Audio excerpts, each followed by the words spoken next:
Peace and blessings. This is Art and Hustle Black Authors Matter. And today I got D.E.D. Smith Jr., young black mayor. How you doing, bro?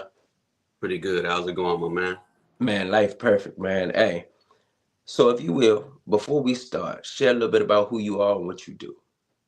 Yeah, so my name is Derek E.D. Smith Jr., young black mayor on all social platforms. I'm here in Oklahoma, what I call Black Calabasas. I am working to revitalize our historically all black towns. Oklahoma has a very unique history with regard to black self-governance here in America because it was Indian territory. So it's a whole lot of history there. I'm a native.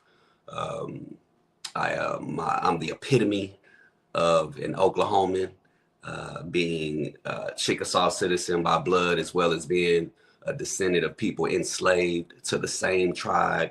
And so a lot of people don't know about this history if you're not from Oklahoma. And so really working to educate people on that. I have a few books and a bunch of video content, and I'm just rocking out, making it happen. All right, you done already kind of shared why we are here. So you say you have a couple of books. If you will, you can start with the first one, and what we'll do, matter of fact, before I do that, what made you want to create or want to write books? Well, needing a mode and a method to get the information to the people. Not everybody's on the internet. Mm. Also needing to have a product. If I'm teaching about self-governance and economic self-sufficiency, then we have to be producers of something. So I've Mm. always been an entrepreneur. I've always been an artist. And it was a perfect opportunity and way for me to put this intellectual property into a product and get it to the people, offering value and filling a void that was there with regard to this particular information. Perfect, perfect. So now, what is the name of your first book? And Delvin, just give us briefly a little synopsis of it. Yeah, so Oklahoma Black Facts is the name of my title. It's the most dangerous and entertaining history book in the nation. And it's 130 entries of fact phrases that I put together specific to Black people and our contributions here in the state of Oklahoma, which was Indian territory. So it's not a long read, short, powerful read, not a novel, more like a list, fam. You know, Mm. it's all facts. It's very much like a conversation. It flows like a conversation, and it's just a whole lot. There's sports and entertainment history in addition to the more traditional stuff, like the civil rights accomplishments here in Oklahoma. So, in a nutshell, that's what the book is. It's $100 book, and so Mm.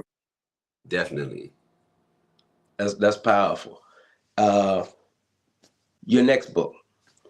Oklahoma Black Facts Volume 2. Well, I promote, actually, I've been promoting the Black Towns History Guide, Okay. which it talks about the history and the legacy of Black towns nationwide throughout America. Black towns were very prominent and successful in Oklahoma because of it being Indian territory, but Black towns and settlements were essentially everywhere that Black people were, or melanated people. It's Mm-hmm. a lot of preferences going on right now with regard to Black identity and Black Indians, and we shouldn't be calling ourselves Black, and a lot of stuff going on. But Oklahoma Black Facts, the Black Towns History Guide, Black Self-Governance, the legacy of Black people escaping racism and Mm-hmm. building wealth in historically Black towns. So, in one of the main key words that I've heard you say since you've been on here was black self-governance. Right. Tell me what that means to you. Yeah. What So, what is your ideology about it? yeah. So, Black towns essentially were founded and established by Black people from the very beginning. My hometown, Tatum's, Oklahoma, was founded 12 years before Oklahoma even became a state. Not only Mm-hmm. that, we had a post office. So even though we didn't have citizenship technically, because we were freedmen of the Chickasaw Nation, Chickasaw tribe here in Indian Territory. We didn't have citizenship for 40 years following the Civil War till Oklahoma became a state. But we Mm-hmm. founded a township. We were granted a federal post office, and we were on the map a decade prior to Black Wall Street. And so Black self-governance is really about controlling your community. In this case, not just a community. These are incorporated townships, 13 that still exist in Oklahoma right now. Well, And, Black towns? yeah, black towns, 13 historically all black towns still exist in Oklahoma right now, all founded prior to Oklahoma becoming a state. Mm. And there was no racism or racial oppression in these towns. So that is the real importance of Black self-governance. Economically, economic self-sufficiency, Mm-hmm. producing everything within our own town, not having to leave the town and face racism. That's Black Mm-hmm. self-governance. And the reason why I asked that is because what I'm looking at now is we have a nation of people. Mhm. We're inside of a nation, but we are a nation of individuals that have not, we have the blueprint, whether it be, especially Oklahoma, because I did not know that it was 13 black towns, but one of the biggest places that most people know, especially now, is Tulsa, Black Wall Street. Right, This is our blueprint to, as Amos Wilson actually said, this is our blueprint to Black Power. right, But what we know now, after segregation, we also know more information than we had prior to segregation. What I right, mean by that, you have the information to create a true nation of individuals. It's just how you get the information to everybody to create the nation where the nation actually works together. right, Whether it be me in Virginia, you in Oklahoma, people in Chicago, how do we, and we do have ways to do this, it's just now, how do we start to change where social media, certain platforms are used to get this information out there. Look, we are building this. But that's the reason why I actually wanted to ask that question. yeah, okay. Yeah. But your next book. I've got Oklahoma Black Facts Volume 2. It's about 145 entries, so it's about 15 entries longer than the first one. Just even more information with regard to the hidden history and legacy of Black people in Oklahoma Indian Territory. And so it's jam-packed, a lot of, again, sports and entertainment history.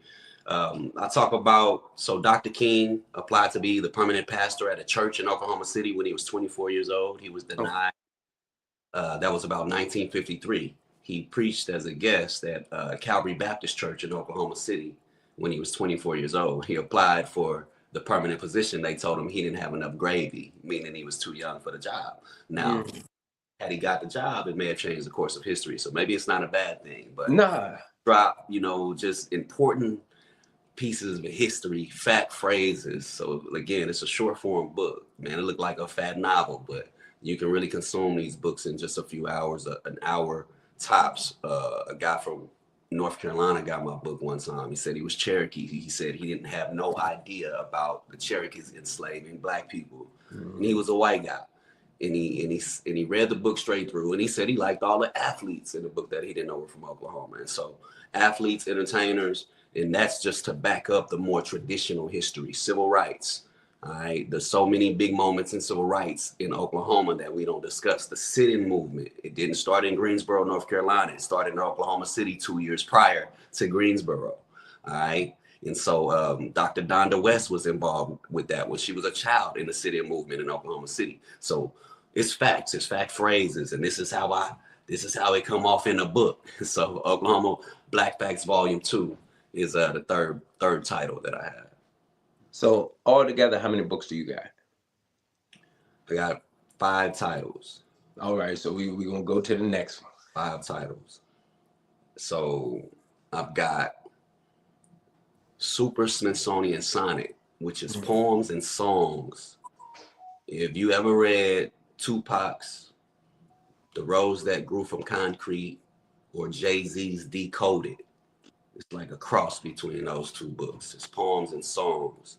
And so I was established independent artist before I really got into my community leadership. And when I say artist, meaning hip hop and R&B artist. And so that book is poems and songs, the same content. I have a poem called Black Towns. Black Towns, White Town, your town, my town. A town where people defied the odds. The people established this town for a cause, a response, a leap, a risk, a reaction. A town that is now a tourist attraction. It rose, it fell, but will be restored. A town today that means even more. It stands, it sits, it will open the doors with life and liberty, but with no stores. A new, refreshed, black self-governed town. An old, don't let the sun go down on your ass town. See, black towns were sundown towns too. A lot of people are so alarmed by hearing the term sundown towns. I'm talking at this point, I don't know if you know, but I switched from the poetry. But I just went into it. But black towns were sundown towns too.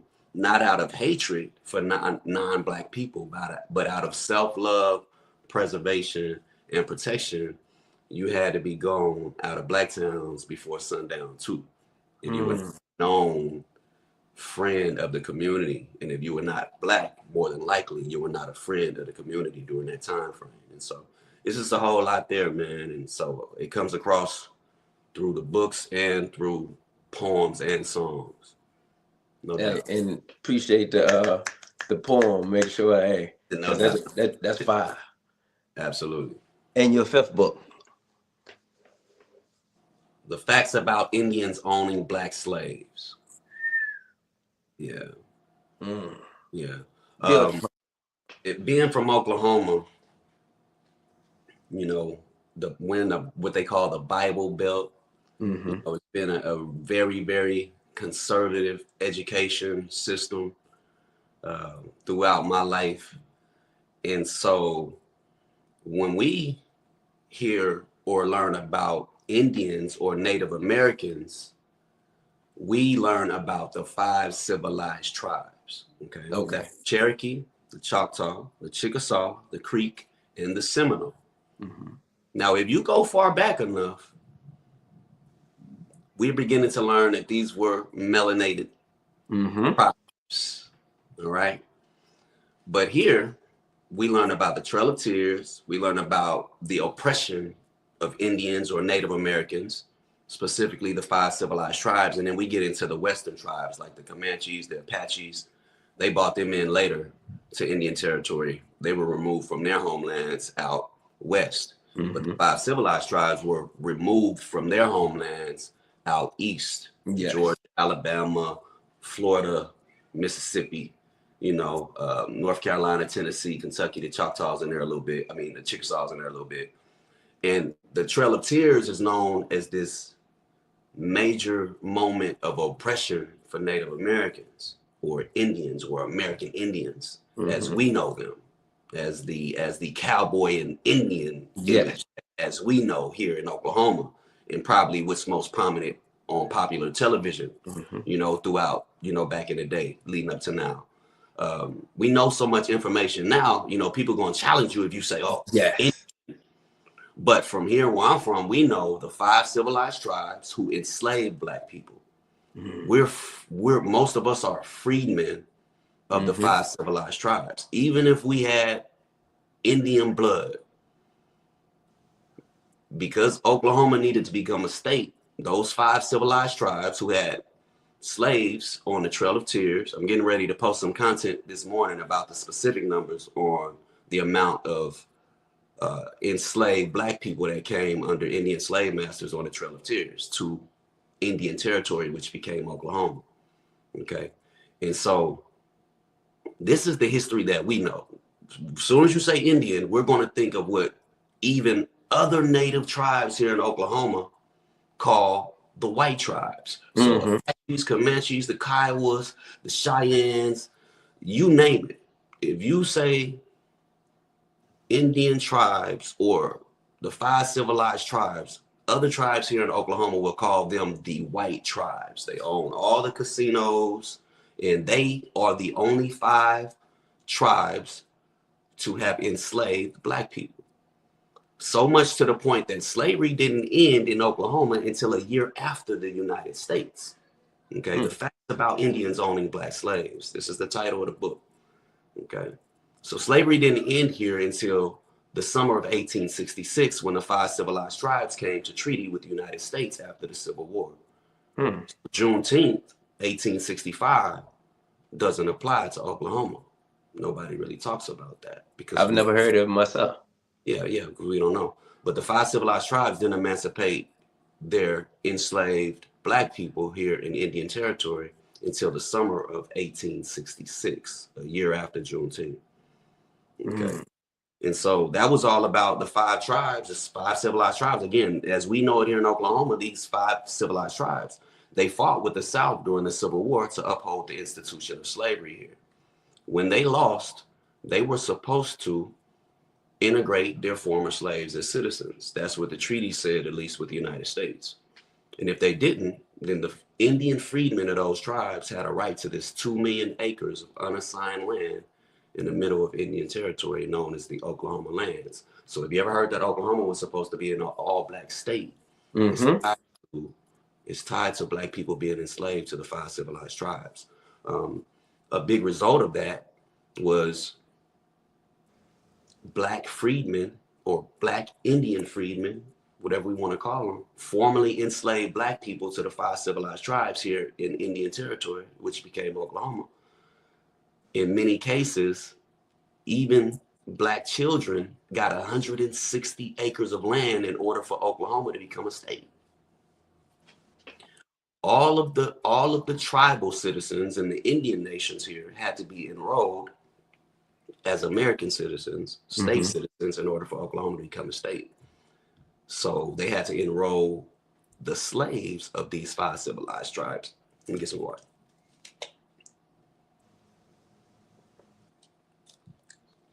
They had to enroll the slaves of these 5 civilized tribes as well. So there's a federal registry of people formerly enslaved to the 5 civilized tribes here in the Oklahoma Indian Territory. There's 25,000 black people on these Indian freedmen rolls. They systematically enrolled all of the black Indians, whether we have blood or not, as freedmen of the tribe. You know, there's not very many of us compared to the amount of people that were enslaved to the tribes. There's not very many that made it onto the by blood rolls or the by blood citizenship rolls of these tribes. See, they determine your citizenship by a blood quantum when they enrolled you. And there were no DNA tests, so the way they determined your blood quantum was you had to have family members come down and vouch for you. It was an interview process. So again, they systematically enrolled as many black Indians as they could as freedmen of the tribe.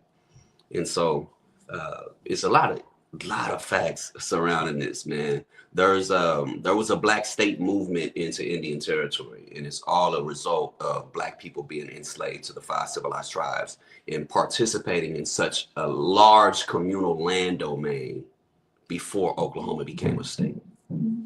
Yeah, we had a booming status as black people here in Indian Territory before Oklahoma became a state. That's why I got over 100 black towns and settlements on my list for Oklahoma alone. That's powerful. No doubt. One, it's powerful that you've done your homework to this extent. Whether it was, some of it was passed down because y'all was taught the history, but then to be as studious as you have been to create the content, I applaud you. Because one thing the reason I do this is because at one point in America, they told black people we couldn't read nor write. Right. And there's a saying that says, if you want to hide something from a black person, put it in a book. Those statements right there ignited something in me to say, hold up. Now that I have become an author I want all Black authors to be seen. Why? It's more of us to write, more of us to read than has ever been in history right now Right. in America. Make sure because hey, I ain't talking about Africa before we came here, but here our literacy rate is different than white people. They said within the after slavery, within the 8 years during Reconstruction, and I think 30 years, our literacy rate jumped so high because one, we started reading, started learning, teaching each other. And even right now, while it is said that most of uh, America's adults, not by color, their reading level at one point was at a third grade level. I think now they said seventh, eighth grade level. I would like to challenge that thought because we reading different. Mm-hmm. We're writing different. So I don't think that we're part of that number they're talking about. Right. So to highlight people like yourself, to highlight other authors, I did it 29 days last year. I did 28 days, and I think I got about 32 to 33 interviews this year. So I started doubling it at the end. But to have us as authors, people who couldn't read and was smarter than your average white guy even then, or a white person, period, I commend you, man. Appreciate it. It's dear to my heart to let the world know the things that we do. Because there's a narrative that's out there that they still carry around. We're lazy. We don't read. We don't do this. And this is a lie. The only way that you contrast or show the contrast to the narrative is that you control your narrative. That's what you chose to do with your book. It's to inform people about who we are, what we do. Right. So for me, it's an honor to be able to do this. No So doubt. before we go, there's a few things I want you to do. I need a word of wisdom from you because I also know that you used to be as you said, a hip hop artist and a poet. Still a Okay. poet, technically. We're still all both of them. Right. But give me a word of wisdom, so I know you're about to dig deeper into your mental bank for this. And then the last thing I need to know where they all can purchase your books, and I need to know why you chose to set that book at $100 too. But Okay. go ahead. Um, in order to fulfill your dreams, you must first pursue your purpose. Okay. Repeat it. All right. In order to fulfill your dreams, you must first pursue your purpose. All right. And so that's my word of wisdom. I'm going to just leave it right there and let people think on that. It's really, the words is right there. You got to Yeah. think too deeply. But I did so much and pursued so much before really yielding to what I believe my purpose is. And once I started doing what I'm supposed to do, everything else that I had a desire for just kind of falling in line. And so just know your shit. That's your story, your history, your identity, your truth. All right. That's how you know your purpose. You got to know your story, your history, your identity, your truth. All right. And so you can learn all of this stuff, all of these principles. Um, young black mayor on all social platforms. You can learn all of this stuff by really tapping into.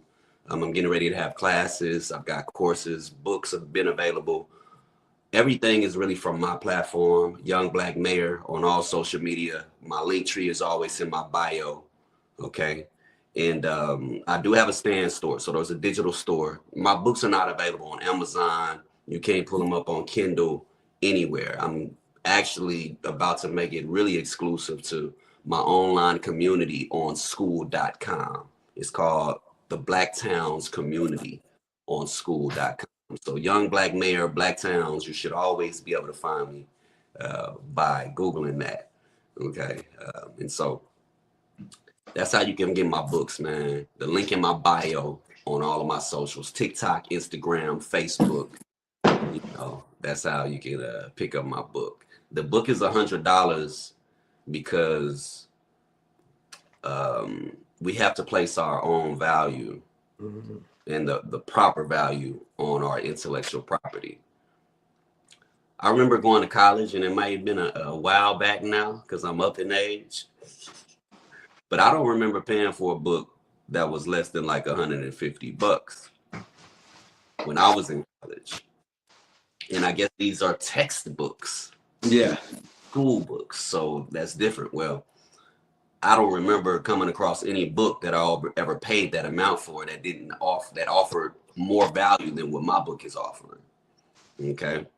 And so that's why my book is $100, because it's that valuable. It really should be $1,000.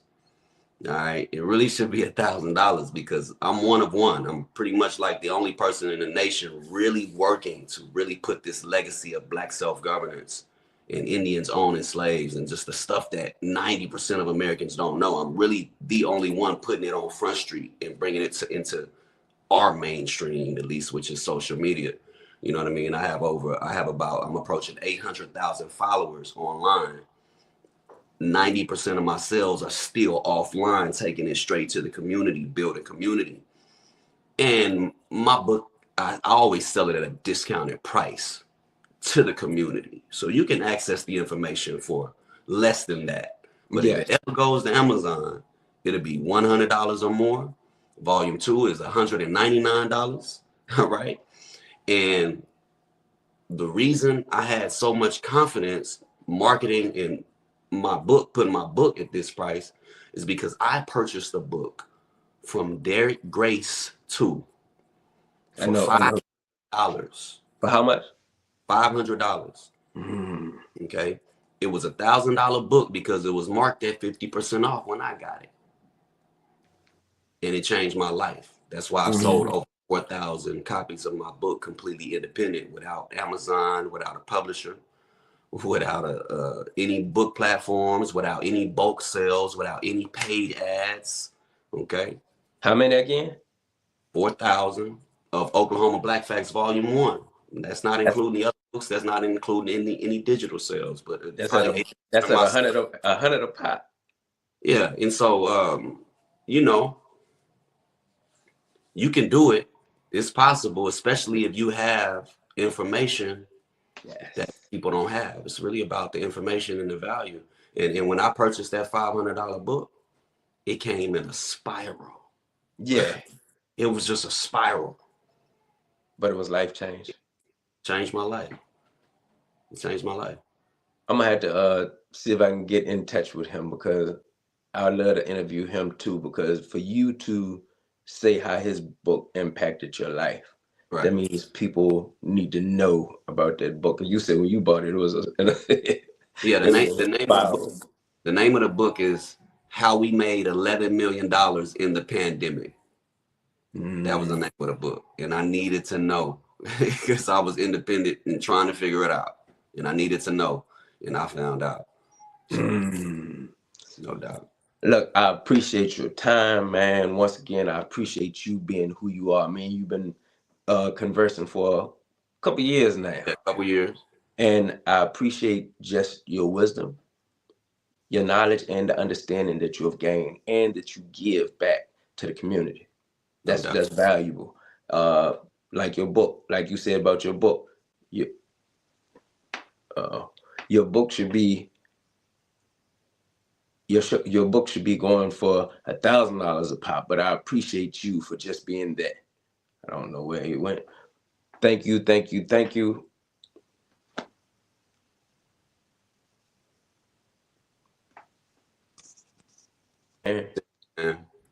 Yeah, thank you. I really appreciate it, and continue to be who you are and doing the work that you're doing.